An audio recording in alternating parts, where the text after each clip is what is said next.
Hello छात्रों, आप सभी का स्वागत है हमारे YouTube चैनल पर। आज हम क्लास 10 मॉडल पेपर सॉल्व करने जा रहे हैं। सिंपल पेपर है, आप देख पा रहे हैं स्क्रीन पर लिखा हुआ है। इस वीडियो को पूरा देखिएगा और देखना मत भूलिएगा, नहीं आप पछताएंगे। एमपी बोर्ड के तहत है, नया पैटर्न है, सिंपल पेपर का सॉल्यूशन करवाया जा रहा है कक्षा 10वीं के छात्रों के लिए गणित विषय का पेपर। आइए आज हम शुरुआत करते हैं फर्स्ट प्रश्न से। आप स्क्रीन के सामने फर्स्ट प्रश्न ओपन हो गया है, आप देख पा रहे हैं। थोड़ा सा मैं इसको जूम करने की कोशिश करूंगा ताकि आप देख सकें अच्छे तरीके से। यह पहला प्रश्न आपके स्क्रीन के सामने है। चलिए एक एक करके हल करेंगे, सॉल्व करेंगे। पूछा क्या गया है, पहले प्रश्न में लिखा है HCF दे रखा है, कोष्टक के अंदर 91 और 21 हल करके 4 ऑप्शन में आपको देखने का मिलेगा। आ नंबर में 91 दे रखा, ब नंबर में 7 दे रखा, सा नंबर में 13 दे रखा, द नंबर में 12 दे रखा है। इनमें से कौन सा ऑप्शन सही है तो आप हल कीजिए। इसके पश्चात आप जो सही हो उस पर टैग कीजिए और लिखिए। तो छोटा सा मैं इसको जूम कर दूं ताकि आपको हल करके बता सकूं। चलिए किनारे में इसको जो है स्क्रीन के सामने आप देख पा रहे हैं, इसको सॉल्व कर रहा हूं, आप देखते जाइए। एक एक करके हल करूंगा और साथ में आपको बताता भी जाऊंगा। तो पहले दे रखा है HCF, आपको ज्ञात करना है किन किन का। 91 और 21 ये दे रखे हैं, दो संख्याएं हैं, इनका HCF आपको ज्ञात करना है। पहला तो आपका यही नियम कि आप इसके फैक्टर कर लीजिए। यदि अगर आप फैक्टर नहीं करना चाहते हैं तो विकल्प के माध्यम से आप सॉल्व कर सकते हैं। तो आपको करना क्या कि ये आपके फैक्टर करेंगे तो ये 7 से कटेगा, 13 7 91 और फिर 13 से आपको डिवाइड होगा, 13 का नाम 13, फिर 30 से होगा डिवाइड 30 7 बार में और 7 से डिवाइड होगा 1 बार में। ये आप देख पा रहे हैं। HCF कहलाता है कि ऐसी छोटी छोटी संख्या जो दोनों को विभाजित कर दे। तो इनमें से कौन सा जिनके जोड़ा बन रहा है तो आप देख पा रहे हैं स्क्रीन पर। पेन चेंज करके आपको मैं दिखाना चाहता हूं। चलिए देखिए, आप देख पा रहे हैं कि जो 7 है और इस पर एक 7 है, इनका जोड़ा बन रहा है। तो HCF आपका निकल के क्या आएगा, 7 निकल के आएगा, जो कि आपका सही उत्तर होगा। तो आपको यदि अगर आप विकल्प के माध्यम से सॉल्व कर रहे हैं तो आपको थोड़ा सा ध्यान देना होगा। विशेष तौर पर आपको विकल्प के रूप में ही आया है तो विकल्प से ही सॉल्व करेंगे। तो कैसे करेंगे मैं आपको थोड़ा सा बताने का प्रयास करूंगा, समझाने का प्रयास करूंगा। ऑप्शन देख पा रहे हैं आप, तो एक एक करके आप ऑप्शन लीजिए। HCF का अर्थ ये होता है कि सबसे छोटी संख्या। HCF का अर्थ होता है सबसे छोटी संख्या। सबसे छोटी संख्या से आपको क्या करना, डिवाइड करना जो संख्या दी हो। तो HCF के अंदर दे रहे हैं 91 और 21, जो कि दो संख्याएं हैं। तो क्या है, 91 और 21 है दो संख्या। पहला ऑप्शन लीजिए, क्या पहला ऑप्शन इन दोनों संख्या को डिवाइड कर रहा है। आप देख पा रहे हैं क्या 91 के बाद 91 में जा रहा है, बिल्कुल जा रहा है, कट हो रहा, ये बात भी सही है। पर इसके पश्चात 21 में बाद 91 का नहीं जाएगा, दशमलव में जाएगा, जो कि पहला ऑप्शन हमारा गलत है। इसके पश्चात 12 नंबर आप लीजिए। 12 नंबर में देख पा रहे हैं क्या लिखा हुआ है 12 नंबर में, तो 12 नंबर में लिखा हुआ है 7 लिखा हुआ है। तो 7 लिखा हुआ है तो आप 91 लिखिए और 21 7 से डिवाइड कीजिए। क्या डिवाइड हो रहा है, तो ये हो रहा है कितनी बार में हो रहा है, 13 बार में हो रहा है, 13 7 91। इसके पश्चात आप 21 में भी 7 का डिवाइड कीजिए, कितनी बार में हो रहा है, 3 बार में हो रहा। तो ये ऐसी सबसे छोटी संख्या जो कि इन ऑप्शनों में दे रखा है 12 नंबर में 7 और जो कि 7 से डिवाइड हो रहा है। तो सबसे छोटी संख्या का HCF जो आपको कहलाता है निकल के आएगा, वो हमारा कौन सा ऑप्शन सही है, तो 12 नंबर सही है, जो कि 7 लिखा हुआ है, यही हमारा HCF होगा। इसके पश्चात दूसरा प्रश्न देखिए, स्क्रीन के सामने आपके दिख पा रहा होगा, देखते ही होंगे आप। तो क्या लिखा हुआ आप पढ़ लीजिए। दूसरे नंबर में लिखा समीकरण निकाल। समीकरण दे रखे, दो समीकरण क्या दे रखा है, x + 2y + 5 = 0 और -3x - 6y + 1 = 0 का हल होगा। कौन सा हल होगा ये आपको जानकारी होनी चाहिए। तो चलिए मैं आपको थोड़ा सा समीकरण के माध्यम से बता रहा हूं हल करके। क्या करना है आपको, जो लिखा है समीकरण आप लिख लीजिए। क्या लिखा है, x + 2y। पेपर में आप ऐसा मत लिखिएगा, मैं लिख रहा हूं क्योंकि सॉल्व कर रहा हूं, हल करके बताने का प्रयास कर रहा हूं। दूसरा समीकरण दे रखा 3x, फिर क्या दे रखा -6y दे रखा और प्लस में 1 दे रखा है, इक्वल में 0 दे रखा है। इन दो समीकरण की व्यापक समीकरण से आप तुलना कीजिए। ABC के A1 B1 C1 C2 के मान प्राप्त कीजिए। तो आप देख पा रहे हैं मैं यदि अगर व्यापक समीकरण इन दोनों समीकरण की लिखूं, यदि मैं नाम दे दूं समीकरण 1 और समीकरण 2, तो समीकरण 1 का यदि व्यापक रूप लिखूं मैं तो क्या होगा, तो होगा A1x + B1y और C1 बराबर 0, A2x + B2 और y और C2 बराबर 0। इससे यदि अगर तुलना करें समीकरण 1 की समीकरण 1 से तुलना करें और समीकरण 2 की समीकरण 2 से तुलना करें तो मान निकल के क्या निकल के आएगा, a1 बराबर निकल के आएगा 1 निकल के आएगा, और b1 क्या निकल के आएगा, तो देख पा रहे हैं 2 निकल के आएगा, c1 क्या निकल के आएगा, 5 निकल के आएगा। इसके पश्चात समीकरण 2 की व्यापक समीकरण 2 से आप तुलना कीजिए तो a2 का मान क्या निकल के आएगा, तो -3 निकल के आएगा, और b2 का मान क्या निकल के आएगा, -6 आएगा, आप देख पा रहे हैं। और c2 का मान क्या निकल के आएगा, तो c2 का मान 1 था, यहाँ पर 1 लिखना भूल गया था, तो 1 है। इसके पश्चात तुलना आपने कर ली है, तो जो अनुपातिक मान होते हैं क्या होते हैं, a1/a2 b1/b2, a1/a2 बराबर b1/b2 और बराबर c1/c2 होता है। तो आप इन पर मान रख दीजिए और देख लीजिए तुलना करके, a1 का मान 1 है और अपॉन a2 का मान क्या -3 है, बराबर का भी साइन लगाइए। और इसके पश्चात b1 2 दे रखा है और b2 क्या दे रखा, -6 दे रखा, बराबर c1 क्या दे रखा, 5 दे रखा और c2 क्या दे रखा, 1 दे रखा। आप देख पा रहे हैं इनका, यदि अगर आप हल करेंगे तो ये कट कर देंगे तो क्या निकल के आएगा, तो 2 से डिवाइड कीजिए, 2 का 2 होगा और 2 3 6 होगा, ये आप देख पा रहे हैं। तो निकल के क्या आएगा, 1/-3 बराबर 1/-3 निकल के आएगा और इक्वल में बराबर 5/1 आएगा, जो कि देख पा रहे हैं ये दोनों क्या है, बराबर है, आपके स्क्रीन के सामने दिख रहा है। और ये वाला बराबर नहीं है तो इस पर नॉट का साइन लगा देंगे। तो ये कैसी रेखा है, जो समांतर रेखा है। आप जानते हैं समांतर रेखाओं के कोई हल नहीं होते हैं, क्या निकल गया है, ये समांतर रेखाएं हैं, समांतर रेखाएं हैं। तो समांतर रेखाओं के कोई हल नहीं होते हैं, तो समांतर रेखाओं के कोई हल नहीं होते। ऑप्शन पर दे रखा है, कौन से ऑप्शन पर दे रखा है, 12 नंबर पर दे रखा है, तो ये आप देख पा रहे हैं स्क्रीन पर 12 नंबर आपका सही है, कोई हल नहीं होंगे। आइए अगला सॉल्व करते हैं। तीसरे नंबर में क्या दे रखा है, आप पढ़ लीजिए थोड़ा सा, इसके पश्चात मैं सॉल्व करवा रहा हूँ। क्या दे रखा है तो आप देख लीजिए, ध्यानपूर्वक पढ़ लीजिए, 1 मिनट का टाइम आपके सामने प्रस्तुत है। चलिए सॉल्व करते हैं। दे रखा तीसरे में द्विघात बहुपद ax² + bx + c के शून्यकों का योगफल क्या होगा। तो आप जानते हैं व्यापक समीकरण, द्विघात बहुपद का व्यापक समीकरण क्या होता है, ax² + bx और +c, जो हो गया द्विघात बहुपद का व्यापक रूप। यदि अगर इससे हम बात करें शून्यकों के योगफल की बात करें तो इसके शून्य यदि अल्फा व बीटा है तो क्या निकालना है, योगफल निकालना है। तो अल्फा + बीटा बराबर होता है -b/a। ये ऑप्शन में आपको जहां भी दिखे वो ऑप्शन आपका सही होगा। तो किस ऑप्शन पर देख रहा है, तो ऑप्शन नंबर आपका जो सा नंबर दे रखा वो सही है, तो क्या -b/a है। आपने तीसरा प्रश्न सॉल्व कर लिया है। तो चलिए चौथा प्रश्न आप देख पा रहे हैं स्क्रीन के सामने। चौथा प्रश्न में क्या दे रखा है, लिखा क्या है, आप पढ़ लीजिए थोड़ा सा, इसके पश्चात में सॉल्व करवा रहा हूं। तो देखिए ध्यानपूर्वक क्या लिखा हुआ है। चौथे नंबर में द्विघात समीकरण x² - 4x और +4 = 0 के विभक्तिकर का मान बताइए। यदि ये वीडियो अच्छी लगे तो लाइक और सब्सक्राइब कीजिए, साथ में कमेंट कीजिए, कमेंट के माध्यम से आप बताने का प्रयास कीजिएगा कैसी वीडियो लगी। तो चौथा प्रश्न में क्या दे रखा है, दे रखा है x², फिर दे रखा -4x और फिर दे रखा +0। ये द्विघात समीकरण है। पूछा गया इसके विभक्तिकर का मान बताइए। तो विभक्तिकर होता क्या है आप जानते हैं अच्छी तरह से, d बराबर होता है b² - 4ac होता है। आप इस पर मान रखिए। इस समीकरण की आप व्यापक समीकरण से तुलना कर दीजिए। तो जैसे ही आप तुलना करेंगे तो abc के मान प्राप्त हो जाएगा। तो व्यापक समीकरण इसका क्या होगा, तो ax² + bx हो जाएगा और +c = 0 हो जाएगा। इससे आप तुलना कीजिए, abc के मान प्राप्त हो जाएंगे। a का मान क्या निकल के आएगा, तो x² का गुणांक होगा, तो जो कि हम a बराबर हमारा हो जाएगा 12 हो जाएगा। b का मान क्या निकल के आएगा, तो b का मान -4 निकल जाएगा और c का मान क्या प्राप्त हो जाएगा, तो c का मान 4 प्राप्त हो जाएगा। आप देख पा रहे हैं ये abc के मान आप विभक्त कर d बराबर पर आप रख दीजिए। तो d बराबर क्या होगा, तो d², तो d का मान क्या -4, तो -4 का स्क्वायर -4 दे रखा है 4 और a का मान क्या है 1 है, तो 1 रख दीजिए। c का मान क्या, तो आपके पास 4 है। आप हल कीजिए तो 4 का स्क्वायर करेंगे तो 16 निकल के आएगा, इनको हल करेंगे तो 16 निकल के आएगा और यदि अगर इनको सॉल्व करेंगे घटाएंगे तो 0 प्राप्त हो जाएगा। d का मान क्या प्राप्त हुआ, 0 प्राप्त हुआ। तो आपके किस ऑप्शन पर 0 दे रखा है, जो निशान नंबर में दे रखा है, तो आपका सा नंबर सही है, आप देख पा रहे हैं स्क्रीन पर। चलिए अगला प्रश्न सॉल्व करते हैं। अगला प्रश्न क्या दे रखा है आप पढ़ लीजिए, फिर इसके पश्चात मैं सॉल्व करवा ही रहा हूं, ध्यानपूर्वक आप देखते जाइए एक एक करके। चलिए चौथे नंबर में क्या दे रखा आप देख लीजिए, हो गया चौथा नंबर। पांचवा नंबर देखिए आप, पांचवा नंबर में दे रखा वृत्त के किसी बिंदु पर खींची गई स्पर्श रेखाओं की संख्या होती है।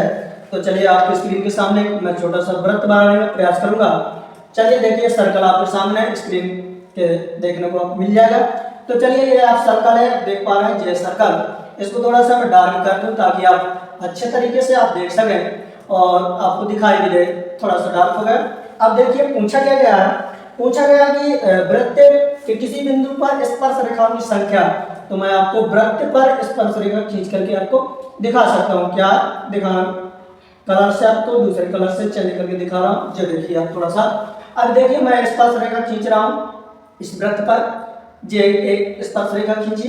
फिर यदि अगर इसी पॉइंट पर मान लीजिए, यदि अगर मैं पॉइंट निर्धारित करूँ कि किस पॉइंट पर टच कर रहा, तो ये पॉइंट आप देख पा रहे हैं, ये मान लीजिए कि बिंदु P है। इस बिंदु पर क्या अन्य भी स्पर्श रेखा खींची जा सकती है। तो यदि अगर मैं दूसरी स्पर्श रेखा इसी बिंदु से गुजर, तो क्या दूसरी को इसी बिंदु से गुजर रही है स्पर्श रेखा, स्पर्श वृत्त की परिधि पर स्पर्श करना चाहिए। क्या इस बिंदु P पर टच हो रही है, नहीं हो रही है।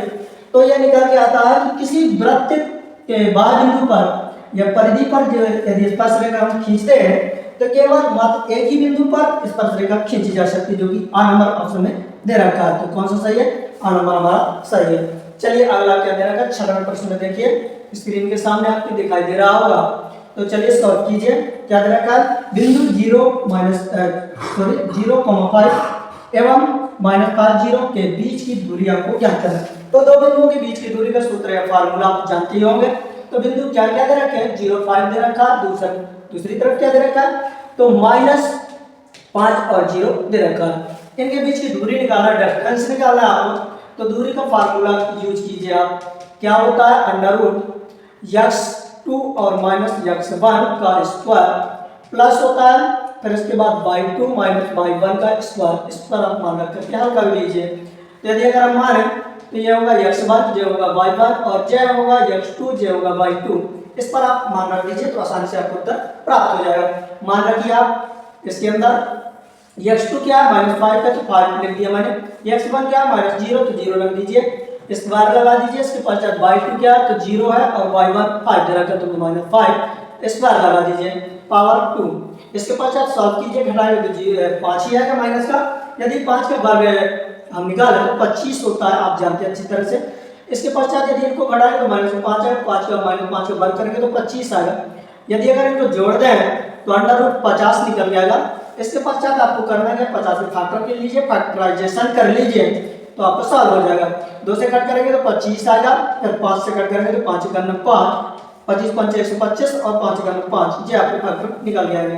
तो इनके फैक्टर यदि अगर आप लिखें तो क्या क्या है, 2 5 और 5 देख पा रहे हैं। इसके पश्चात आपको करना क्या है, इनमें से दो जोड़े के रूप में संख्या बाहर निकलती है तो 2 5 है, 1 5 बाहर निकल आएगा। इसके पश्चात 2 अंदर बचेगा तो आपका उत्तर क्या हो जाएगा, 5√2 निकल के ये आपका उत्तर प्राप्त हुआ है। देख पा रहे हैं। तो किस ऑप्शन पर दे रखा है, तो 5√2 जो कि 12 नंबर ऑप्शन में दे रखा है, तो 12 नंबर आपका सही होगा। ये आपके फर्स्ट प्रश्न सही विकल्प के चयन के सभी क्वेश्चनों को मैंने सॉल्व करवा ही दिया हूं। इसके पश्चात अगला प्रश्न क्रमांक दूसरे पर चलते हैं। प्रश्न क्रमांक दूसरे में क्या दे रखा है, चलिए स्क्रीन के सामने आपको दिखाता हूं। प्रश्न क्रमांक दूसरे में दे रखा है, रिक्त स्थान को पूर्ति कीजिए। आप स्क्रीन के सामने जो है देख पा रहे हैं।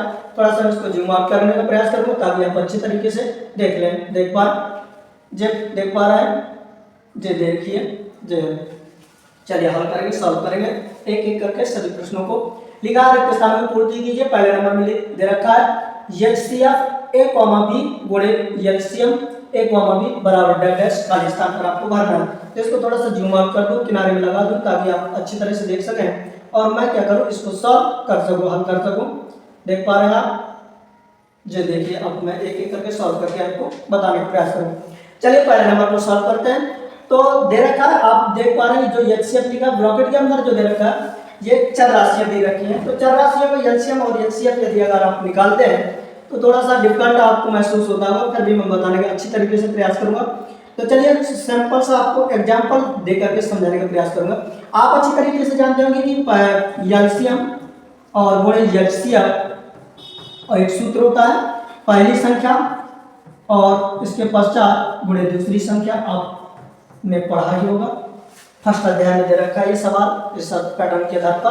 तो यदि अगर मैं कोई दो संख्या लूं एग्जांपल के तौर पर, मैं अपनी स्क्रीन के सामने दो एग्जांपल ले रहा हूं। मान लीजिए मैं एक एग्जांपल ले रहा हूँ 6 और 8 ले रहा हूँ, आप देख पा रहे हैं अच्छी तरीके से।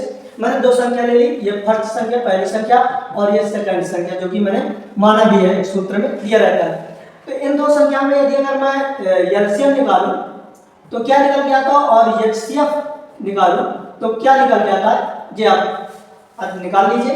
यदि नहीं बनता तो फैक्टराइजेशन कर लीजिए। यदि आपसे डायरेक्ट निकालते बन जाए तो इससे बेटर कुछ नहीं हो सकता है।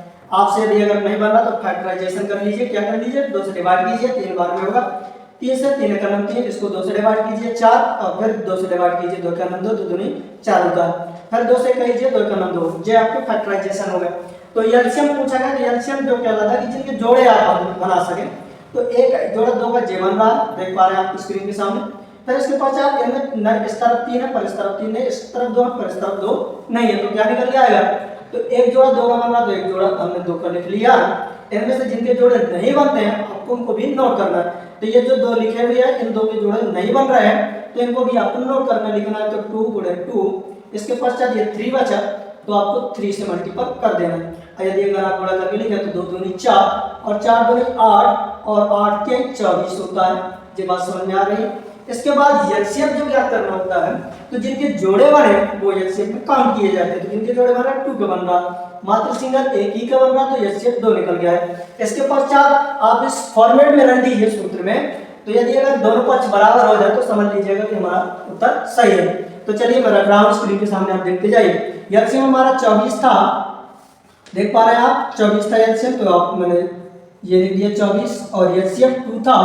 पहली संख्या क्या थी, हमने माना था 6 माना था 6, तो लिख दिया। दूसरी संख्या क्या थी 8 थी, तो ये भी हमने लिख दिया। आप गुणा कीजिए, 24 में 2 का गुणा कर दीजिए तो कितना आएगा, 48 निकल के आएगा। और इनका मल्टीपल कर दीजिए तो 48 आएगा। दोनों पक्ष बराबर आ रहे हैं, तो इसका अर्थ है कि जो हमने सॉल्व किया वो सही है। ये बात आप समझ पा रहे हैं अच्छी तरह से। इसी तरह जो भी आपका दे रखा है वो दे रखा है एक चर राशि के रूप में, तो चर राशि थोड़ा सा हल करना आपके लिए कठिन हो जाता है, तो इसलिए मैं नॉर्मल तरीका बताने का प्रयास करूंगा। जो कि पेपर में ऐसे क्वेश्चन 100% आते हैं, तो उनको ध्यानपूर्वक आप देख लीजिए, तो आपसे आपके बोर्ड पेपर में ये क्वेश्चन गलत नहीं होगा, ये मैं गारंटी के साथ कह सकता हूँ। थोड़ा सा समझने का प्रयास जरूर कीजिएगा। तो जो भी आपको संख्या दे रखी होती है एलसीएम के अंदर, यदि कोई चर राशि दी है तो उनमें से जो भी दी है, 2 संख्या 3 संख्या हो, उनको पहले हम दूसरी या तीसरी संख्या मान लीजिए। इसमें जो दे रखा है तो पहली संख्या, तो हम मान करके चलेंगे कि जो पहली संख्या है तो वो क्या होगी, तो पहली संख्या ए ही निकल के आएगी। तो पहली संख्या क्या है आपके सामने, ए होगा। दूसरी क्या है आपके जो एलसीएम एवं एचसीएफ के अंदर है वो बी है, देख पा रहे हैं। तो ये एचसीएफ और एलसीएम का गुणनफल होता है पहली एवं दूसरी संख्या का मल्टीपल। तो पहली दूसरी संख्या क्या है इसमें, तो ए और गुणे बी, ये आपको उत्तर होगा। तो जो भी इसके अंदर दे रखे तो आपको गुणे के रूप में लिख देना, सिंपल सा, ये आप ध्यान दीजिएगा। आप समझ पा रहे हैं अच्छे तरीके से। चलिए तो अगला दूसरा सॉल्व करेंगे। दूसरे नंबर में क्या दे रखा है ध्यानपूर्वक देखिए। समीकरण लिखा हुआ है दूसरे नंबर, समीकरण x + y = 8 दे रखा है। में यदि x = 3 है तो y का मान बताइए, खाली स्थान पर भरना। तो समीकरण क्या दे रखा है, दे रखा है x + y = 8 दे रखा है। इसमें और क्या दिया हुआ है हमें प्राप्त है, तो x का मान बराबर 3 दिया हुआ है। तो x का मान इस समीकरण में आप रख दीजिए। तो जैसे ही रखेंगे तो y का मान प्राप्त हो जाएगा। तो उठा करके x का मान आप रख दीजिए, तो 3 है तो 3 लिख दीजिए, y का मान और निकल आएगा आपका 3 को आप पक्षांतर कर दीजिए, इस तरफ आप ले जाइए तो 8 और -3 हो जाएगा, तो y का मान निकल जाएगा 5। जी आप देख पा रहे हैं। चलिए बहुत बहुत धन्यवाद। यदि आप समझ पा रहे हैं तो y का मान क्या निकल के आएगा, तो 5 निकल के आएगा, जो कि मैं लिखे दे रहा हूँ। जे खाली स्थान पर आपको भरना है। समझ पा रहे हैं। चलिए देखिए और देखने का प्रयास कीजिए, थोड़ा सा समझने का जरूर आप प्रयास कीजिएगा, आप अच्छे तरीके से समझते जाइए। चलिए तीसरा नंबर देखिए। तीसरे नंबर खाली स्थान में क्या दिया हुआ है, तो दे रखा है एक बहुपद जिसकी घात 3 है वह बहुपद कहलाता है। कौन सा बहुपद कहलाता है, तो आप जानते हैं अच्छी तरीके से, आपको मालूम भी है कि जिसमें 3 घात लगी हुई, मान लीजिए हम एक एग्जाम्पल के लिए लिख रहे हैं बहुपद, जैसे बहुपद के व्यापक समीकरण यदि लिखे ax⁴ तो bx होगा bx² प्लस cx होगा, फिर इसके बाद dj होगा। द्विघात नहीं त्रिघात बहुपद का व्यापक रूप है, त्रिघात बहुपद का व्यापक रूप है, जिसमें क्या होता है a इक्वल नॉट 0 के बराबर नहीं होना चाहिए, ये आपको ध्यान देना है। तो यदि अगर a का मान 0 के बराबर नहीं है तो वह त्रिघात बहुपद कहलाएगा, जिसमें 3 घात हो वह कौन सा बहुपद कहलाएगा, त्रिघात बहुपद कहलाएगा। तो यहाँ हम लिखेंगे त्रिघात बहुपद, त्रिघात बहुपद। आप देख पा रहे हैं ये बात समझ में आ रही है। यदि यह बात समझ में आ रही है तो चलिए अगला प्रश्न सॉल्व करते हैं। चौथे नंबर में क्या दे रखा है, यदि प्रथम पद a हो सार्वधातुक d हो तो यनवा पद होगा, यनवा पद कौन सा होगा, तो यनवा पद आप अच्छे तरीके से जानते हैं, आपको मालूम भी है यनवा पद का सूत्र क्या होता है। तो यनवा पद का सूत्र होता है an बराबर a plus n minus 1 into D होता है, जी आपको मालूम भी है, देख पा रहे हैं ये सूत्र होता है, यही आपको लिखना भी है। इसके बाद पांचवें नंबर में क्या देगा, प्रत्येक वर्ग होते हैं, प्रत्येक वर्ग कैसे होते हैं, चलिए मैं थोड़ा सा बताने का प्रयास करूंगा प्रत्येक वर्ग क्या होते हैं। तो यदि अगर चित्र के माध्यम से समझाने का प्रयास करूं, डायग्राम मैं बनाना चाहूंगा, देखते जाइए आप, एक एक करके सॉल्व करवाऊंगा। प्रत्येक वर्ग पूछा गया तो ये लीजिए मैं आपके सामने वर्ग बनाने का प्रयास करूंगा। तो ये मान लीजिए एक वर्ग जे है और दूसरा एक वर्ग जे है। आप देख पा रहे हैं इन दो वर्गों में ये वर्ग बड़ा भी है, बड़ा है, आप देख पा रहे हैं अच्छे तरीके से, बड़ा है, आपकी स्क्रीन के सामने आपको दिख ही रहा है, यह बड़ा है और यह छोटा है, देख पा रहे हैं इन दो वर्गों में। तो जब ये बड़ा वर्ग है तो इसकी आपको भुजा भी बड़ी होगी, जो इसकी भुजा होगी बड़ी होगी, और इस वर्ग की भुजा छोटी होगी क्योंकि वर्ग की सभी भुजाएं बराबर होती है।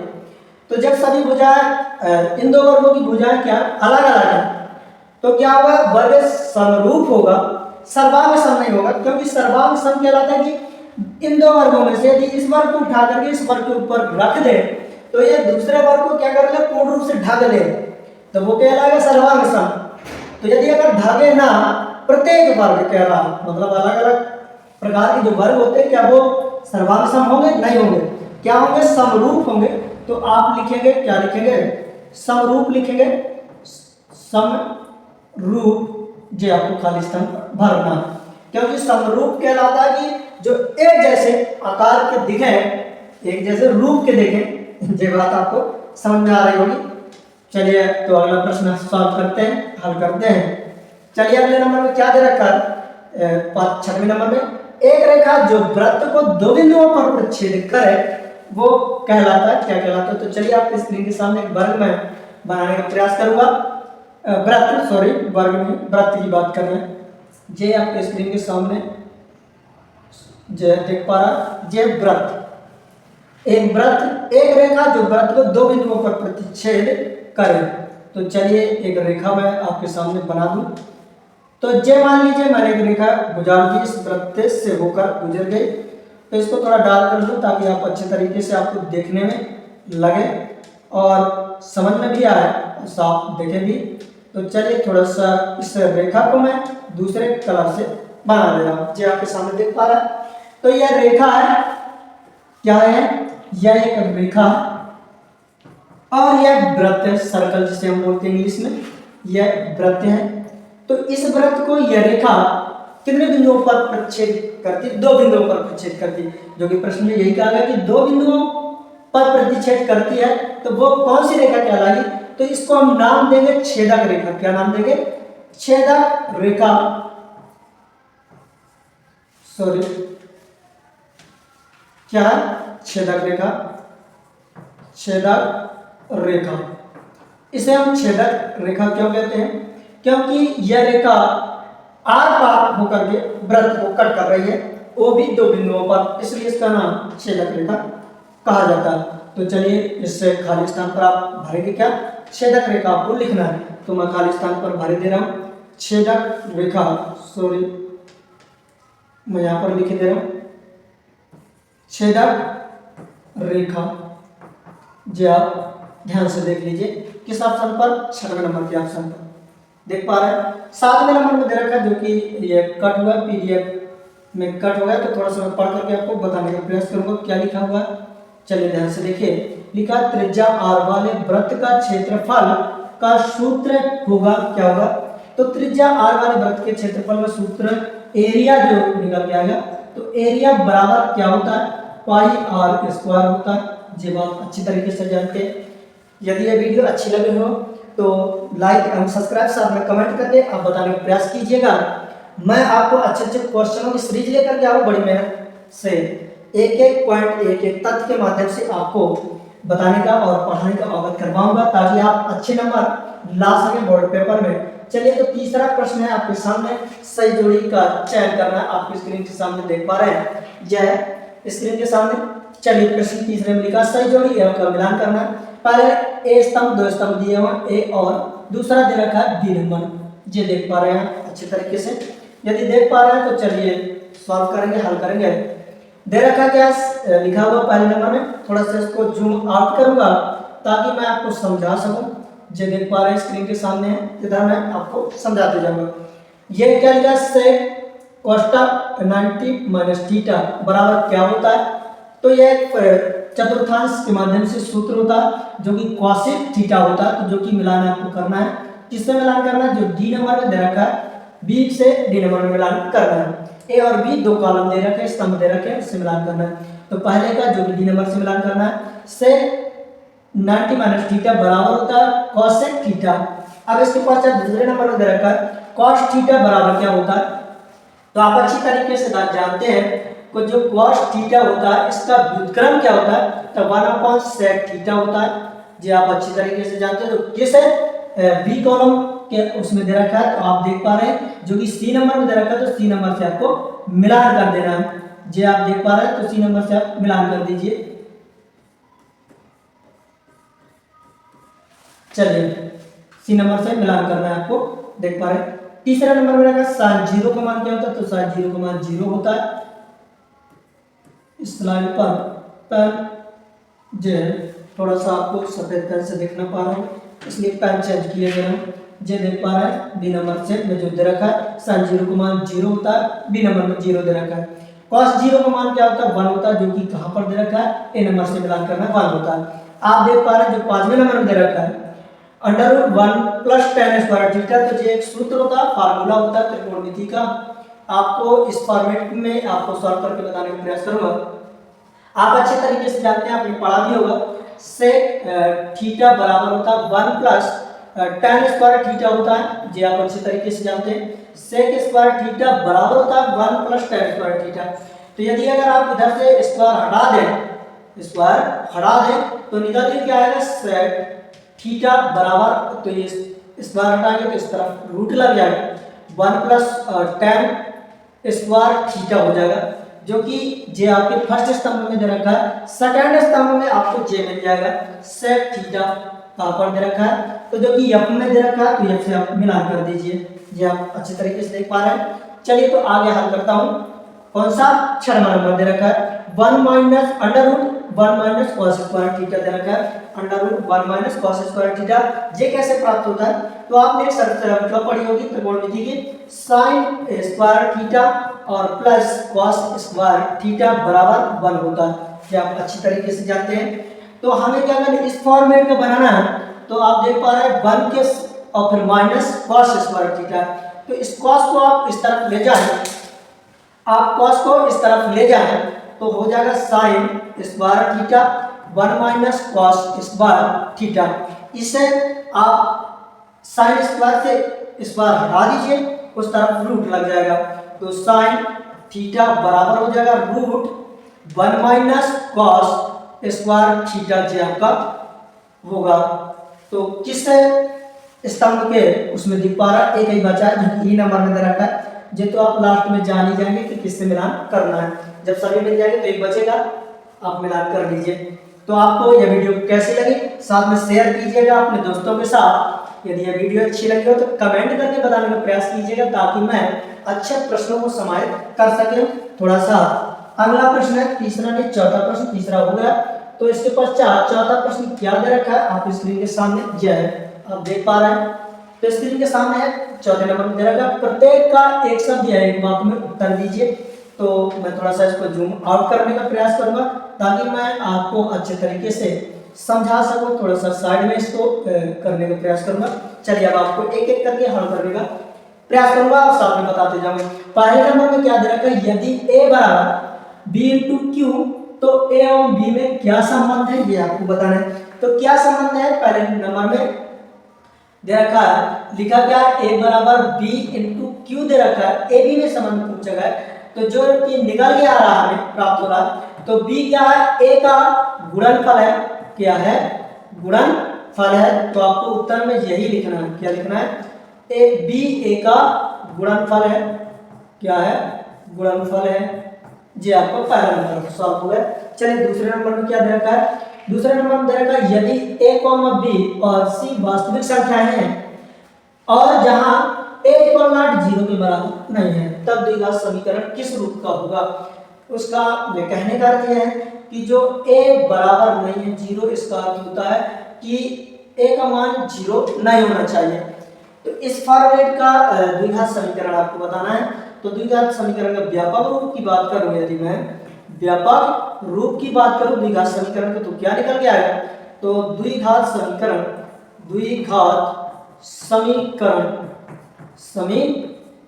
क्या निकल के आएगा, तो आप अच्छी तरीके से जानते हैं ax² प्लस bx और प्लस c बराबर 0, इस पर 0, जो कि जहां पर क्या है, a बराबर नहीं होना चाहिए 0 के, नहीं वो द्विघात समीकरण नहीं कहलाएगा, ये ध्यान दीजिएगा।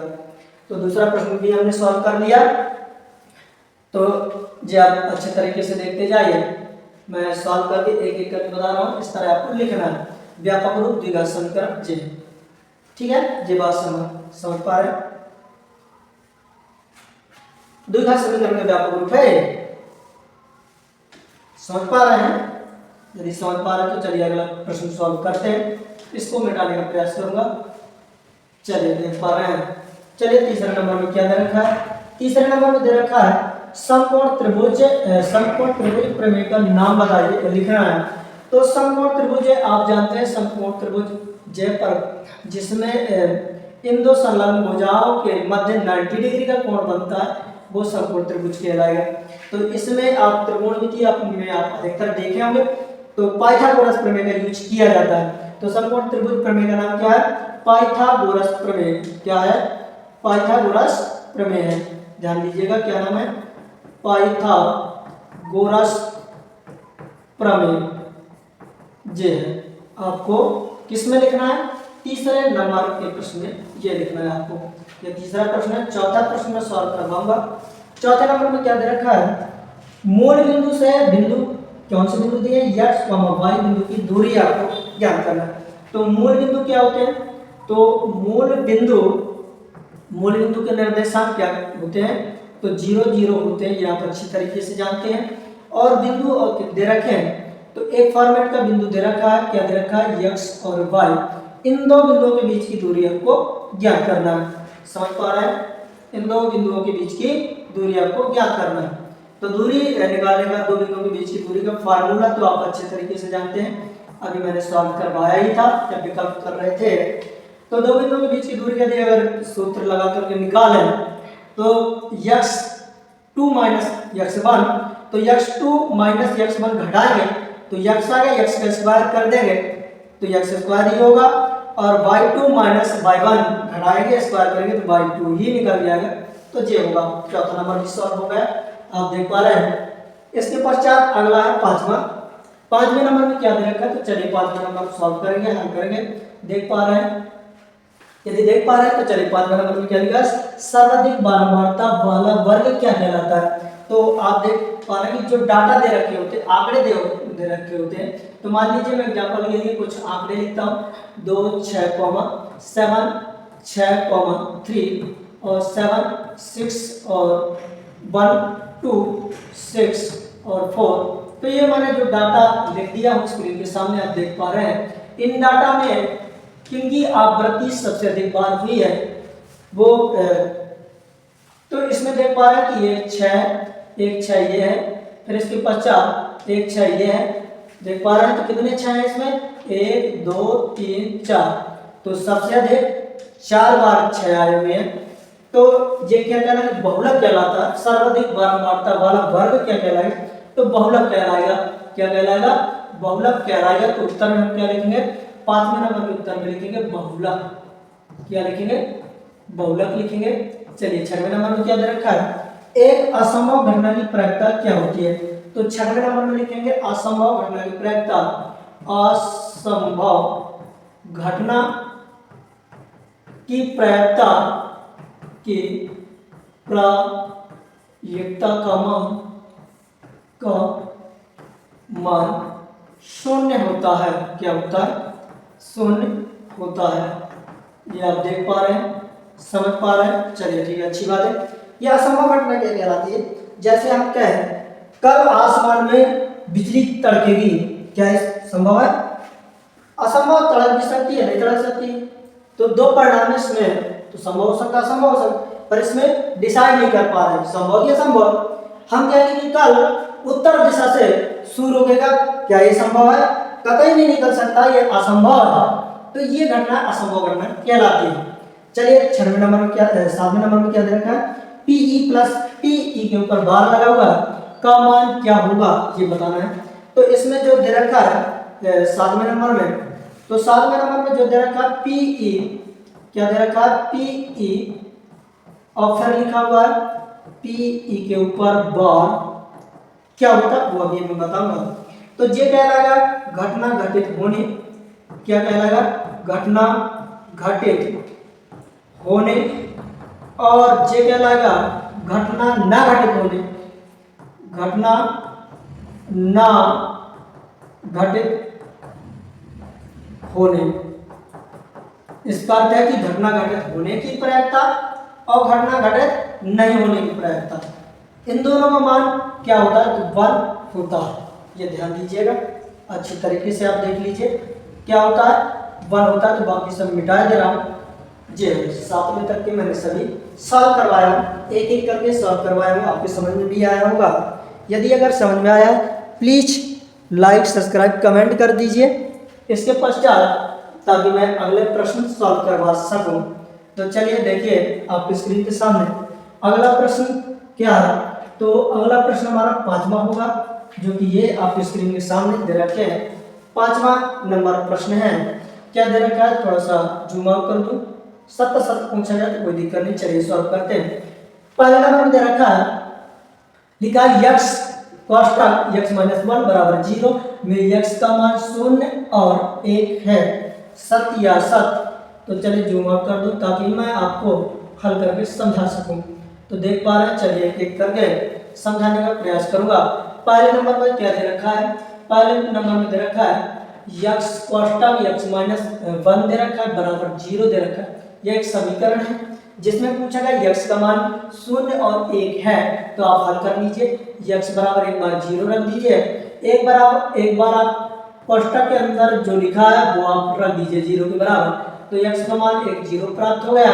दूसरा क्या निकल गया, तो आप फल को पक्षांतर कर दीजिए, तो x बराबर 1 निकल गया है। तो दो मान निकल गया है, आप देख पा रहे हैं अच्छे तरीके से। ये बात समझ में आ रही है, यदि अगर ये बात समझ में आ रही है तो चलिए कोई बात नहीं, आप समझ पा रहे हैं, मैं समझ भी सकता हूँ आपकी बात को। तो क्या क्या निकल गया है, x के मान, दो मान निकल गया है। कौन कौन से, एक आया है x बराबर 0, दूसरा आया है x बराबर 1। तो जो कि यही कहा गया था कि x का मान 0 और 1 है। तो जो कि पहला नंबर क्या हमारा सत्य है, 100% सत्य है। ये बात ध्यान दीजिएगा। चलिए हमने हल के माध्यम से देखा भी है। दूसरे नंबर में क्या दे रखा है, दूसरे नंबर में दे रखा है समांतर श्रेणी दे रखी है, एपी श्रेणी दे रखी है। 10,7,4 का 10वां पद क्या -17 है। जो श्रेणी दे रखी है आप उसको हल कीजिए और उसमें देखिए कि क्या 10वां पद जो निकल गया है -17 है। तो एक एपी श्रेणी दे रखी है, क्या दे रखी है, तो 10 दे रखा है, 7 दे रखा है और 4 दे रखा है, डैश दे रखा है। इसके पश्चात क्या कहा गया, 10वां पद। आगे जो होगा ये पहला पद है, ये दूसरा है और यह तीसरा है। इसके बाद जो आगे आएगा वो 10वां पद है, क्या -17 है, ये कहा गया है। समझ पा रहे हैं। तो अब हम हल करेंगे, सॉल्व करेंगे, तभी तो हमें पता चलेगा क्या -17 है कि नहीं है। तो आप देख पा रहे हैं कि एक मान इधर से निकल के 10 आ रहा है, डी सार्वंतर निकल गया अगर दूसरे पद में पहले पद को घटा दीजिए तो क्या निकल गया, -3 निकल गया। 10वां पद पूछा गया, 11वां पद का मान पूछा गया है, तो a tan बराबर a का मान क्या tan है, नहीं tan है प्लीज, और प्लस का साइन लगा दीजिए। अब इसके बाद देखिए आप देख पा रहे होंगे कि सूत्र जो होता है यह पद का क्या होता है, मैं आपके इधर लिख दे रहा हूँ, क्या होता है an बराबर a plus n minus 1 into D जो होता है, ठीक है। आप मान रखिए, तो हमने a का मान रख दिया, प्लस लगाइए, इसके बाद n मतलब 10 माइनस 1 इंटू डी, तो आप देख पा रहे हैं सार्वंतर -3 निकल के आया है। तो आप सॉल्व कर लीजिए, क्या निकल गया, 10 खड़ा दीजिए तो 9 आएगा, और इस 9 में -3 का गुणा करेंगे तो 9 तिया 27, तो माइनस का 27, आगे सॉल्व करेंगे तो 10 माइनस 27, फिर हम करेंगे तो -17 निकल के आएगा, जो कि यही हमें उत्तर में चाहिए था। यही हमारा उत्तर है, जो कि दे रखा है कि 10वां पद -17 है, तो है सत्य है, तो दूसरा हमारा क्या है, सत्य है। क्या है, यह सत्य है, देख पा रहे हैं। तो चलिए पहला भी सत्य था और दूसरा भी हमारा सत्य है। तीसरा देखिए, अब आप तीसरे नंबर दे रखा है समरूप त्रिभुजों का क्षेत्रफल सदैव बराबर होता है, ये आपको बताना है। तो समरूप त्रिभुज का क्षेत्रफल जो निकलेगा वो क्या समरूप होता है, सदैव पूछा गया, क्षेत्रफल सदैव समरूप होता है। तो चलिए मैं आपको डायग्राम के माध्यम से दो चित्र आपको त्रिभुज के बना रहा हूँ। तो पहला आप देख पा रहे हैं, ये फर्स्ट कलर जो है, दूसरा कलर से आपको एक त्रिभुज निर्मित करूंगा, जो देख पा रहे हैं। तो इन दो त्रिभुजों में आप जो देख पाएंगे, एक थोड़ा सा छोटा बनाने का प्रयास करूंगा,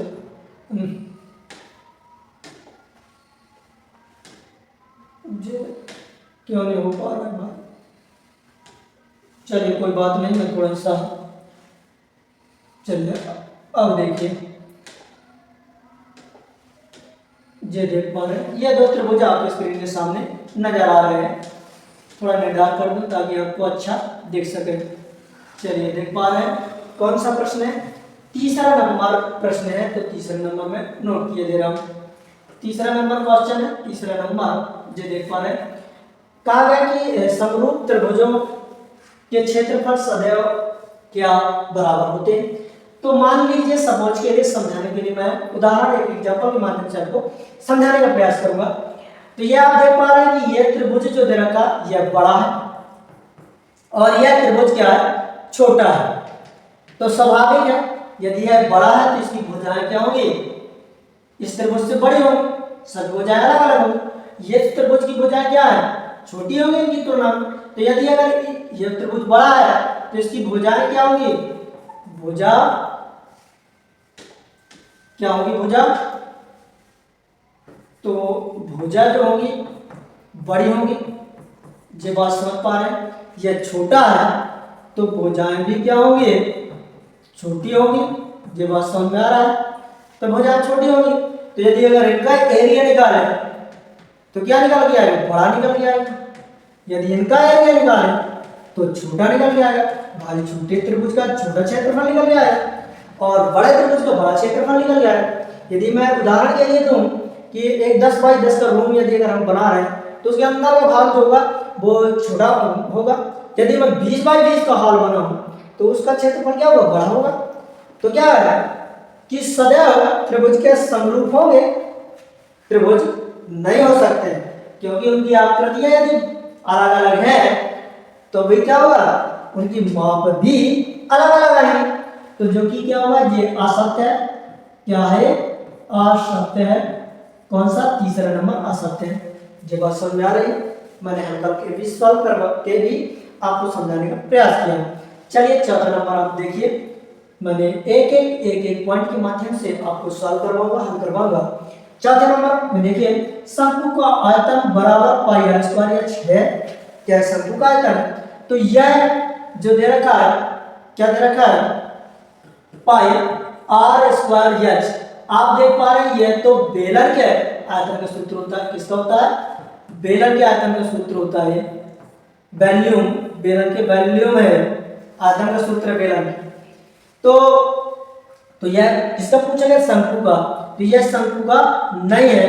तो यदि अगर इसके सूत्र में 1/3 से मल्टीपल कर दूं 1/3 पाई आर स्क्वायर एच से, 1/3 से मल्टीपल कर दूं यदि इस सूत्र में, तो शंकु का सूत्र बन जाएगा, जो कि यहाँ पर आपको दिख रहा है 1/3 नहीं दे रखा मल्टीपल में, इसलिए यह हमारा असत्य है।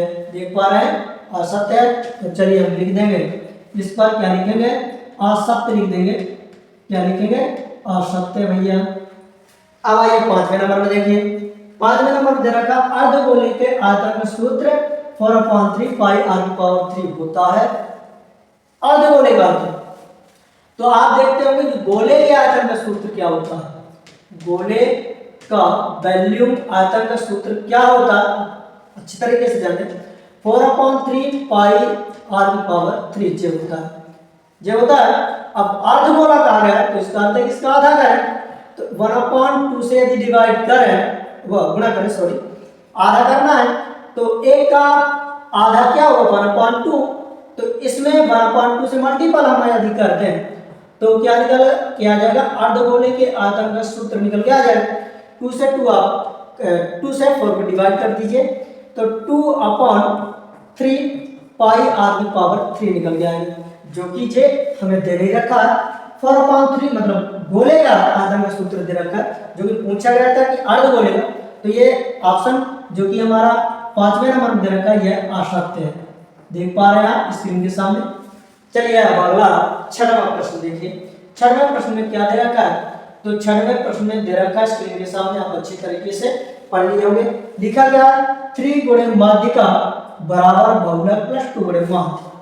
आप पढ़ेंगे त्रिकोण, आप सांख्यिकी में पढ़ा होगा माध्य, माध्यिका और बहुलक, 3 आपने पढ़े होंगे अच्छी तरीके से, आप मैं समझ सकता हूँ। तो आपने पढ़ा होगा बहुलक, क्या पढ़ा है, बहुलक बराबर 3 गुणे माध्यिका और माइनस होता है 2 गुणे माध्य होता है। जैसे यह सूत्र आप पढ़े होंगे अच्छी तरीके से, पढ़ाया होगा आपने, मुझे मालूम है। यदि आप पढ़ते हैं तो इस सूत्र को आपने पढ़ा होगा। तो इस फॉर्मेट में दे रखा है, जो कि ऐसा आपने पढ़ा होगा। तो इस फॉर्मेट में चेक करके देख लीजिए क्या ऐसा मिलता है, यदि मिलता है तो सही।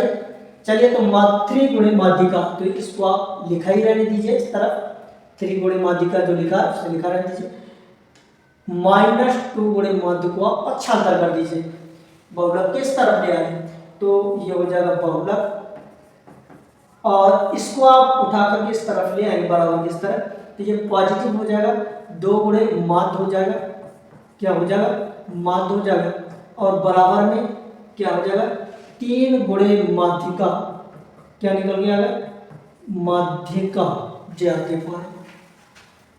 तो आपके सामने ये देना, यदि मैं इसको चेंज कर दूं, उल्टा कर दूं, तो इसको ऐसे लिख दूं, इसको उस तरफ लिख दूं, तो ये आपका ऐसे प्राप्त हो जाएगा, जो कि सत्य है, सही है। ये हमारे सभी प्रश्न क्रमांक 5 तक के सभी प्रश्नों को एक एक करके आपने देखा, हल सॉल्व देखा अच्छे तरीके से, मैंने समझाने का प्रयास किया हूं ताकि आपको दिक्कत ना हो, एक एक समझ में आया होगा। चलिए अगला प्रश्न, प्रश्न क्रमांक 6 आपके सामने प्रस्तुत करने जा रहा हूं। प्रश्न क्रमांक 6 जे आपके स्क्रीन के सामने आपको दिख पा रहा है, इसको थोड़ा जूम आउट करूंगा, जे है थोड़ा सा, जे देख पा रहे हैं इस सवाल को, मैंने जे देख पा रहे हैं अच्छे तरीके से आपको दिखाई दे रहा होगा। यदि दिखाई दे रहा है तो आप ध्यानपूर्वक देखिए, पढ़ लीजिए। यह प्रश्न क्रमांक 6 है, जो कि गलती से 4 डाला हुआ है। 6 प्रश्न क्रमांक है, क्या दे रखा, यह 100% गारंटी के साथ मैं कह रहा हूं, इसे नोट कर लीजिए आप, वेरी इंपॉर्टेंट क्वेश्चन है। इस वर्ष 2026 की दृष्टि से पेपर में 100% आने की संभावना है। पेपर दे के आइएगा, फिर आप बताइएगा ये सवाल आया था कि नहीं आया था, विश्वास नहीं आपको हो रहा होगा। तो जब आप जिस दिन पेपर दे के आगे, आपको स्क्रीन पर या आपके पेपर पर मिलेगा आपको देखने को, मैं गारंटी के साथ कहता हूँ, ये बात मान लीजिए। जो भी मैं प्रश्नों की सीरीज लेकर के आ रहा हूँ बहुत इंपॉर्टेंट है। प्लीज लाइक, कमेंट, सब्सक्राइब कर दीजिए। यदि यह वीडियो अच्छी लगे चलिए सॉल्व करते हैं, हल करने का प्रयास करूँगा एक एक करके। तो लिख रहा हूँ सॉल्व, SOLV दिया है, क्या क्या दे रखा है तो आप पहले नोट कर दीजिए। ये आपको हेडिंग डालना अति आवश्यक है। क्या दे रखा है, HCF दे रखा है, तो मान करके चलिए। तो HCF 306,657 बराबर 9 दे रखा है। फिर इसके बाद LCM दे रखा है, पूछा गया है 306,657 ज्ञात कीजिए। तो आपको ज्ञात क्या करना है, LCM ज्ञात करना है। तो जो दे रखा है आप उसको नोट कर दीजिए। तो दे रखा है HCF, देख पा रहे हैं कितना दे रखा है, कोष्टक के अंदर संख्या लिखी हुई, तो मैं संख्या भी लिखे दे रहा हूँ 306,657 और बराबर में दे रखा है 9 दे रखा है। और LCM दे रखा है, क्या दे रखा है 306,657 का LCM जी हमें ज्ञात करना, तो सॉरी ये यहाँ नहीं लिखेंगे अभी। चलिए इसके पश्चात अब आप मान करके चलिए, पहली संख्या j है और दूसरी संख्या j है, तो मान करके चलेंगे। माना कि पहली संख्या, माना कि पहली संख्या क्या दे रखी है, आपकी स्क्रीन के सामने देख पा रहा होगा, आप देख पा रहे हैं 306 हमने मान लिया पहली संख्या 306। दूसरी संख्या क्या है, दूसरी संख्या आपकी स्क्रीन के सामने दे रखा है जो कि 657 लिखा हुआ है, जी आप देख पा रहे हैं, हमने मान लिया है। इसके बाद आप ज्ञात करना है, लिखेंगे जे आपको लिखना बेहद इंपॉर्टेंट है। ज्ञात करना है ज्ञात करना है, क्या ज्ञात करना है, तो ज्ञात करना है LCM, क्या निकालना है LCM किनका निकालना है 306,657 जी आपको फाइंड करना है, ज्ञात करना है। तो चलिए सॉल्व करते हैं।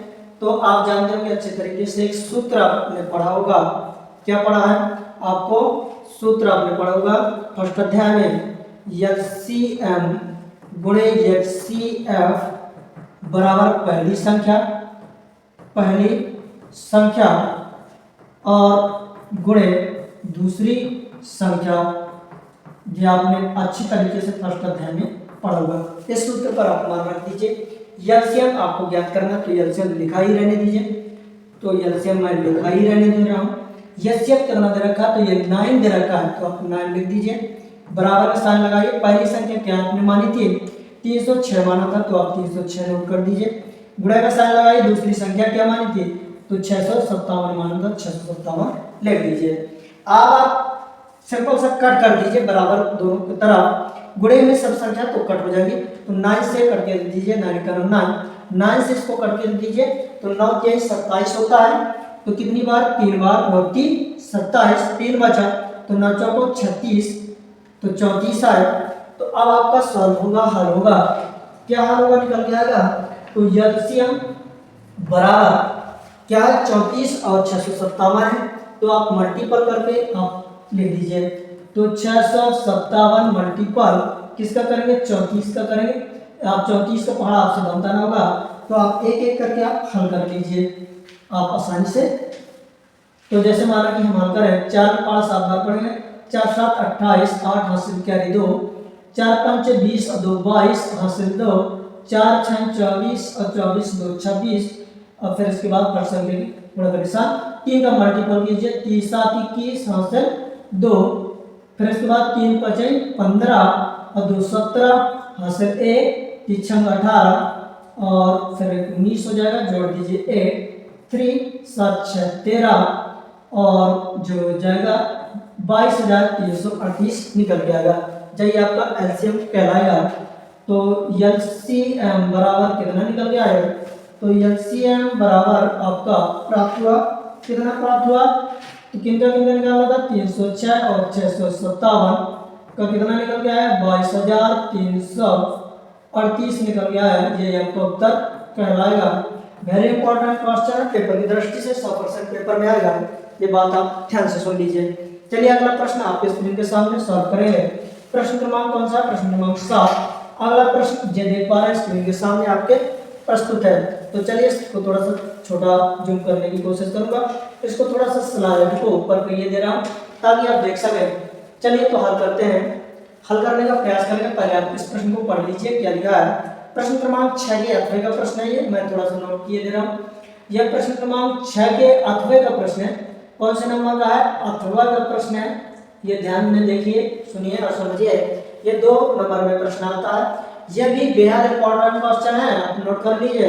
वेरी इंपॉर्टेंट क्वेश्चन में लेकर के आ रहा हूँ इस सीरीज में।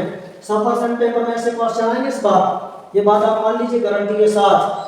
पेपर देकर जब आएंगे तो आपको मिलेंगे या मान लीजिए, विश्वास कीजिए हमारा। चलिए तो सॉल्व करते हैं।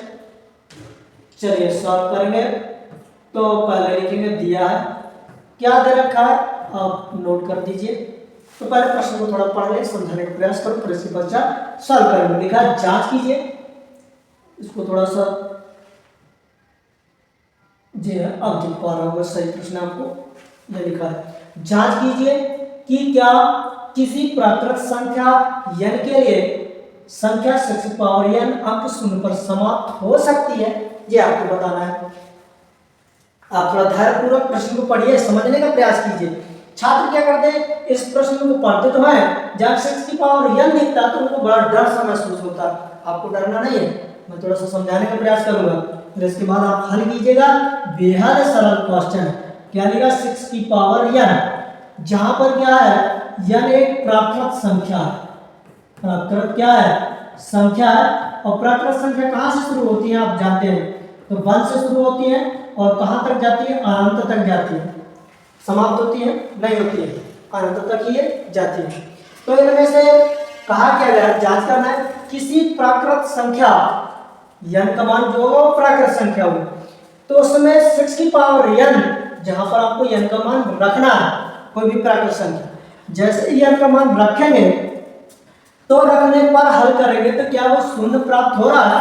तो चलिए मैं थोड़ा हल करके ऐसे एग्जांपल के माध्यम से समझाने का प्रयास करूंगा। तो देख पा रहे हैं, यदि मैं 6 की पावर 1 लिख दूं और हल करूं इसको तो 6 आएगा, शून्य बाद में बताऊंगा। फिर इसके बाद यदि 6 की पावर 2 रख दूं, n का मान 2 रख दूं तो 6 गुणे 6 जो कि 36 आया, ये बात समझ में आई। यदि n का मान 3 रख दूं तो क्या निकल जाएगा, तो 6 गुणे 6 गुणे 6 मल्टीपल में 3 बार, बहुत समझ पा रहे हैं। तो आप 36 में फिर 6 का गुणा कर दीजिए, 36 3 और 6 का 18 और 3 21, मतलब 216 है। इसके बाद फिर यदि अगर मैं n का मान 4 रख दूं, फिर आप हल कीजिए, मतलब एक 6 का गुणा इसमें कर दीजिए 216 में, तो 6 इस 4 पावर है तो इसका अर्थ है 6 कितनी बार? 4 बार आएगा। मल्टीपल कर दीजिए आपस में, तो 6 6 36, यहाँ से 3, 6 का 9 6, 6 3 9, देख पा रहे हैं, और 6 दूनी 12, 1296 है। कहा गया कि 6 की पावर n अंक शून्य पर समाप्त हो रहा है, तो आप देख पा रहे हैं जो इकाई के अंक हैं इनके, क्या इन पर शून्य आपको मिला? इकाई के अंक पर नहीं मिला। तो आप n का मान कहां तक रखेंगे और n का मान रख करके आप कैसे चेक करेंगे कि शून्य मिल रहा है कि नहीं मिल रहा?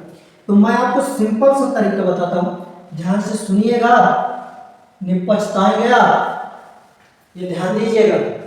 तो चलिए मैं आपको बता रहा हूं, समझा रहा हूं।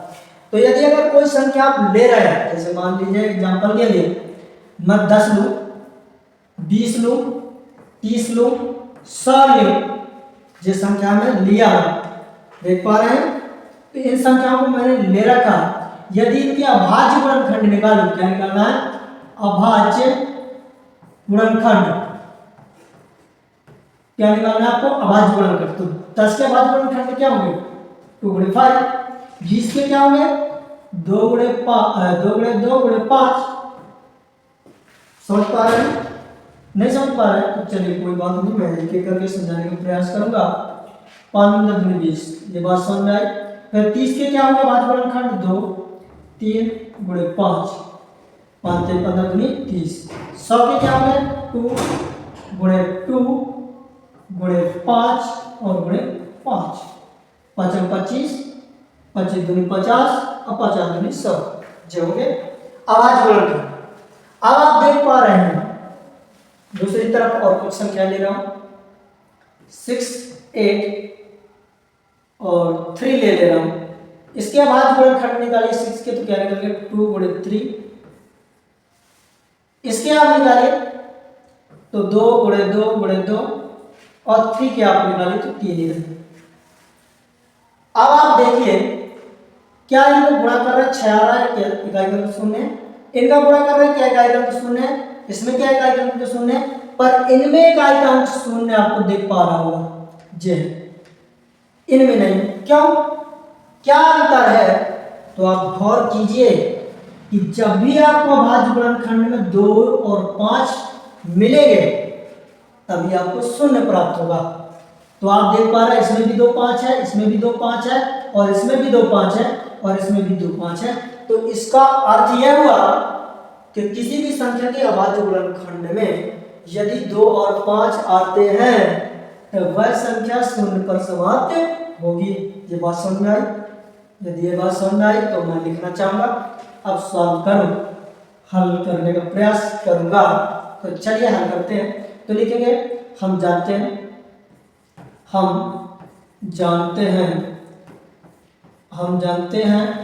कि किसी भी प्राकृत संख्या के अभाज्य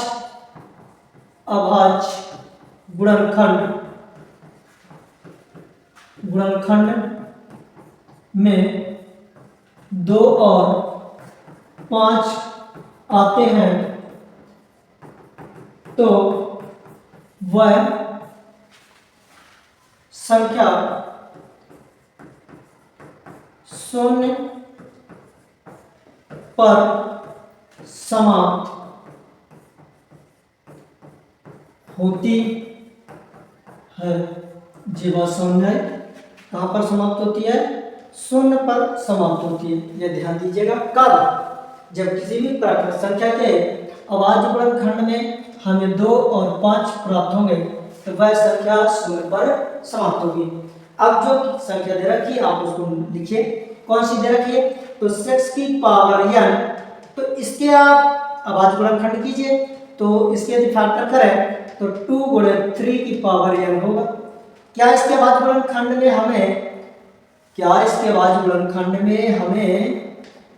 2 और 5 मिले, निकले? क्या इसके अभाज्य गुणनखंड में 2 और 5 हैं? नहीं है। तो यह संख्या शून्य पर समाप्त नहीं होगी। तो आप लिखेंगे इससे हमें ज्ञात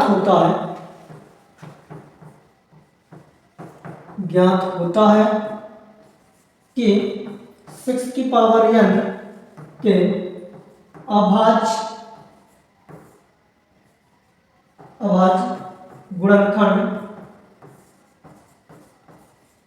गुणनखंड में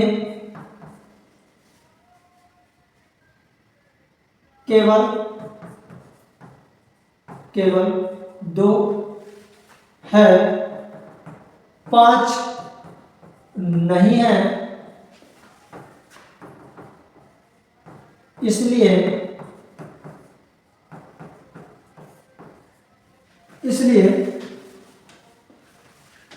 6 की पावर n किसी भी प्राकृत संख्या के लिए शून्य पर समाप्त नहीं होगी। ये बात समझ पा रहे हैं? समझ में आई? यदि समझ में आई है तो कमेंट के माध्यम से बताने का प्रयास कीजिए। यदि वीडियो अच्छी लगी हो तो लाइक एवं सब्सक्राइब कीजिए। चलिए अब मैं अगला क्वेश्चन आपको समझाने का प्रयास करूंगा। चलिए स्क्रीन के सामने अगला प्रश्न क्या है तो देख पा रहे हैं। अगला प्रश्न आपके स्लाइड में प्रस्तुत है। तो इस प्रश्न को थोड़ा सा मैं जूम आउट करूंगा और स्क्रीन पर ऊपर दिखाने का प्रयास करूंगा। तो चलिए प्रश्न क्रमांक 7 आपके सामने प्रस्तुत है। ये दोनों क्वेश्चन बेहद इंपॉर्टेंट है, टैग कर लीजिए। आप कहेंगे कि हर क्वेश्चन पर आप टैग करवा रहे हैं, वेरी इंपॉर्टेंट टैग करवा रहे हैं। जी हाँ, 100% गारंटी के साथ वर्ष 2026 के पेपर में यह क्वेश्चन आपको देखने को मिलेंगे। यदि विश्वास न हो तो इन दो क्वेश्चनों में से एक क्वेश्चन जरूर आएगा पेपर पर। यकीन कीजिए, यदि यह न आया तो बताइएगा, आप पेपर देकर के आएंगे, आपको देखने को मिलेगा। चलिए अब सॉल्व करते हैं इस क्वेश्चनों को, इन दोनों क्वेश्चनों को। यह प्रश्न क्रमांक 7 के अथवे का है, ये ध्यान दीजिएगा। अथवे नंबर का है, कौन सा है? अथवा, जो 8वां डाला था वो अथवे में। चलिए तो सॉल्व करते हैं, हल करते हैं। तो इन क्वेश्चनों को दो पैटर्न के माध्यम से सॉल्व करने का प्रयास करूंगा और आपको हल करके बताऊंगा दो तरीके से, आसान, थोड़ा सा दिक्कत। चलिए सॉल्व करते हैं। तो लिखेंगे सॉल्व दिया है, तो पहले आसान तरीके बताने का प्रयास करूंगा, तो दूसरी मेथड से आपको सॉल्व करवाऊंगा। पहला क्या दे रखा है? बहुपद 7 नंबर में x² - 3 के शून्य ज्ञात कीजिए। तो आपको सिंपल से लिखना है, दिया है, क्या लिखना है? दिया है। और क्या दे रखा है? बहुपद, तो लिखना है बहुपद। क्या दे रखा है? तो x² - 3 ज्ञात क्या करना है? शून्य ज्ञात करना है। तो चलिए इसको हल करते हैं, सॉल्व करते हैं। तो देख पा रहे हैं अच्छे तरीके से। आप करना क्या है? सिंपल सा, आसानी से। तो आपको ज्ञात क्या करना है? शून्य ज्ञात करना। तो मैं लिख दूं क्या? चलिए लिखे दे रहा हूं, एक स्टेप और बढ़ेगा। तो लिखेंगे ज्ञात करना है, ज्ञात करना है। क्या ज्ञात करना है? शून्य जे ज्ञात करना है। ठीक है, ये बात समझ आई। शून्य ज्ञात करना है किसके? द्विघात बहुपद की। तो चलिए अब हम सॉल्व करते हैं, एक एक करके हल करेंगे। तो शून्य के लिए, शून्य के लिए तो हेडिंग डालेंगे शून्य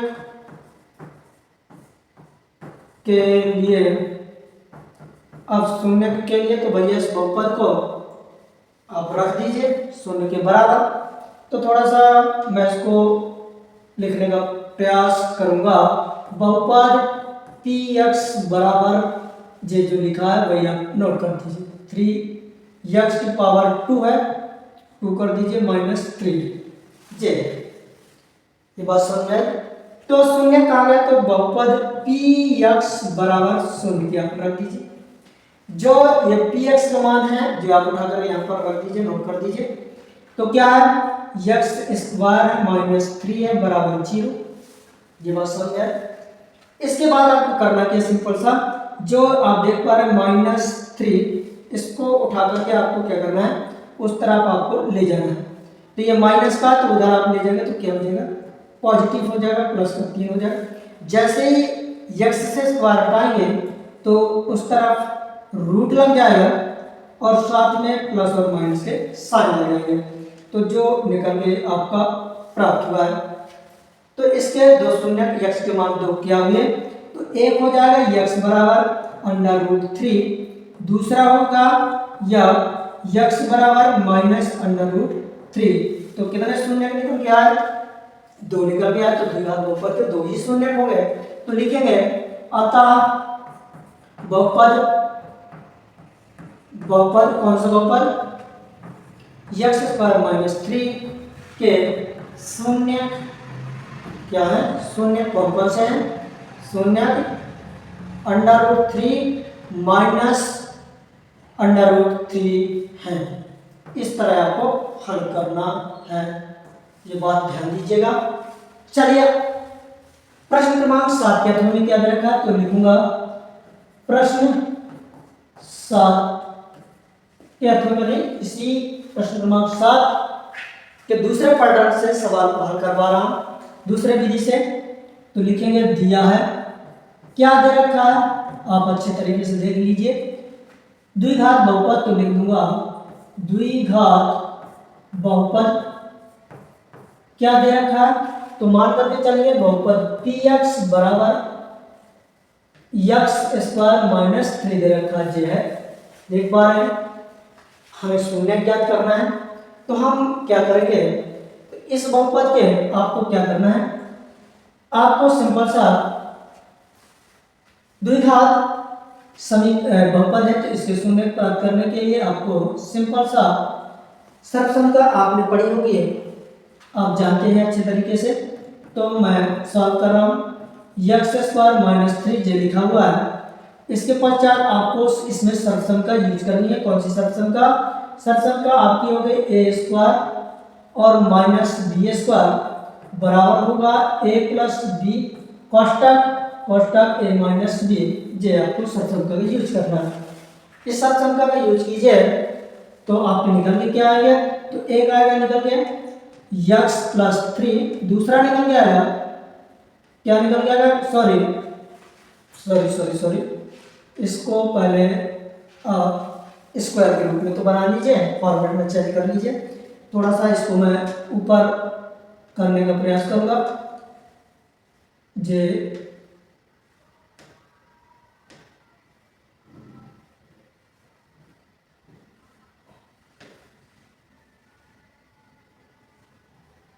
जे देख पा रहे लीजिए, सही है। अब इसको थोड़ा सा मैं आपको करना क्या है, थोड़ा सा ध्यान दीजिएगा। इसमें देखिए x की पावर 2 है, इसमें x की पावर 3 पर पावर 2 नहीं है, x की पावर 2 लिखा है तो 3 पावर 2 होना चाहिए, तभी ये सर्वसंख्या आपकी यूज हो जाएगी। तो आपको इस फॉर्मेट में चेंज करना होगा। तो 3 में आपको पावर लगाना पड़ेगा। तो कैसे लगाएंगे, जबरदस्ती नहीं लगाना।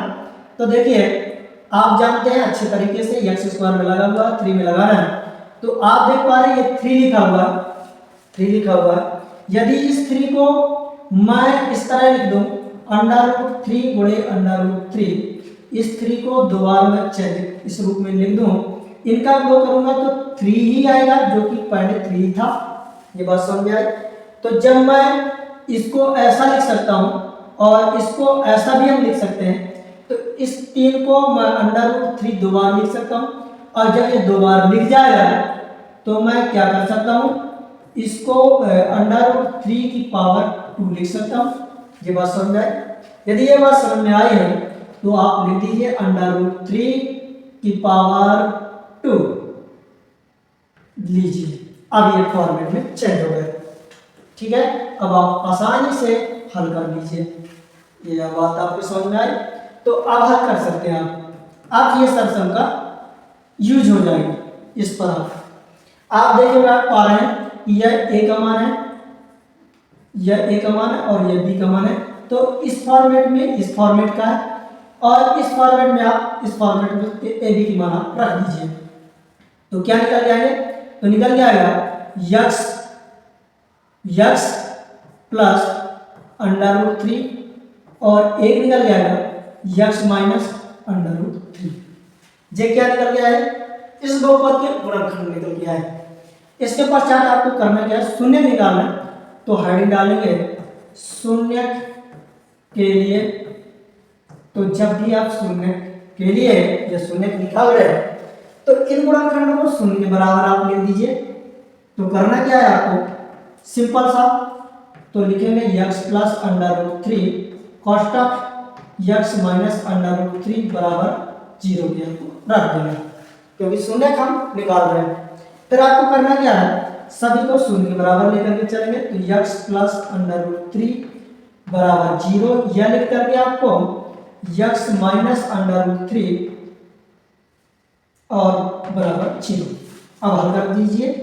इसको आप उठा करके प्लस √3 को उस तरफ ले जाएंगे तो आपका x का मान हो जाएगा माइनस √3 और दूसरा निकल जाएगा x का मान क्या निकल जाएगा, इस माइनस √3 को उस तरफ ले जाएंगे तो पॉजिटिव हो जाएगा। तो √3 से दो मान निकल जाएंगे। तो लिखेंगे अतः, क्या लिखेंगे, अतः दिए गए बहुपद किस बहुपद के, जो आपको बहुपद दे रखा है x स्क्वायर माइनस 3 के शून्य कौन कौन से हैं, तो निकल के आया है एक -3 और दूसरा √3 है। ये ध्यान दीजिएगा। अब आप ध्यानपूर्वक से देखिए, आप देख पा रहे हैं कि मैंने यहाँ पर जो लिखा था आप सोच रहे हैं कि इसमें तो पहले पॉजिटिव है इधर नेगेटिव आया, इससे कोई दिक्कत नहीं, आप इधर उधर लिख सकते हैं, दोनों सही है। दोनों मेथड बेहद इंपॉर्टेंट है। जो मेथड आपकी समझ में आई हो आप उस मेथड से सॉल्व कीजिए, हल करने का प्रयास कीजिए। चलिए वीडियो यदि अच्छी लगी हो तो लाइक और सब्सक्राइब कीजिए, कमेंट कीजिए। चलिए इसके बाद यदि सभी वीडियो आप चाहते हो मॉडल पेपर के तो हमारे चैनल पर विजिट कीजिए और प्लेलिस्ट पर जाइए, आपको सभी मॉडल पेपर वहाँ पर आपको मिल जाएंगे। इसके पश्चात आप घर पर ये क्वेश्चन जरूर हल करने का प्रयास कीजिए। बहुपद t² - 15 के शून्य ज्ञात कीजिए और यह प्रश्न हल करके सॉल्व करके कमेंट में बताने का प्रयास कीजिए। बहुत बहुत धन्यवाद आप सभी का। Thanks for watching. मिलेंगे नेक्स्ट वीडियो पर। वीडियो आपकी लंबी हो जाएगी इसलिए मैं एंड करता हूँ। बहुत बहुत धन्यवाद।